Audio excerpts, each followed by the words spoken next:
Сәлем достар, сіздермен бірге мен Салтанат. Сіздерді өз каналымда көргеніме өте қуаныштымын. Бүгін бізде таныстыру сабағы, ең алғашқы видео сіздерге тоқыма жайлы және де тоқыманы ілмекпен тоқу жайлы, қандай ілмек қолдану жайлы, жіптер туралы жалпы мәлімет беріп өтемін.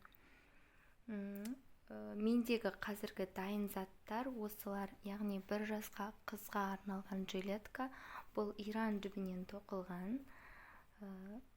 және де аяқ киімі и шапкасы. Сіздермен бірге осы YouTube каналда осы заттардың барлығын тоқып үйренетін боламыз. Және де бабушкин квадрат тоқып үйренеміз алдағы уақытта. Бабушкин квадраттан мынандай күшті жилетка мен мынандай накидка тоқып үйренетін боламыз. Енді крючоктарға келетін болсақ, бізде крючоктардың әртүрлісі болады. Сіздер өз қалауыңызбен крючоктар алсаңыздар болады. Мынандай металл түрлері де бар, және де қолға ұстауға ыңғайлы гелевый мынандай крючоктар да болады. Өзіңізге ыңғайлысын таңдап аласыз, және жіпке сай таңдайсыз. Әр жіпке сай өзінің номерлі крючоктары болады. Соларды таңдап аламыз. Және де мынандай маркерлер, мынандай арнайы тоқымаға арналған ине керек болады бізге тоқу барысында, және де ең бастысы бізге метр керек болады.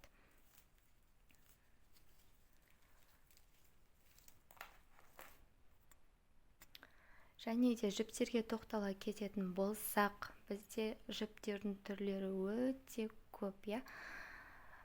Иран жіптері бар, мен өте көп қолданатын турецкий жіптер бар. Және де сол қолжетімді бағада российский жіптер бар. Одан кейін қымбат жіптер қолданамын десеңіздер, итальяндық жіптер де бар. Жалпы осы тоқымаға сипаттама осы. Келесі видеоларда әртүрлі заттарды тоқып бастап үйренеміз.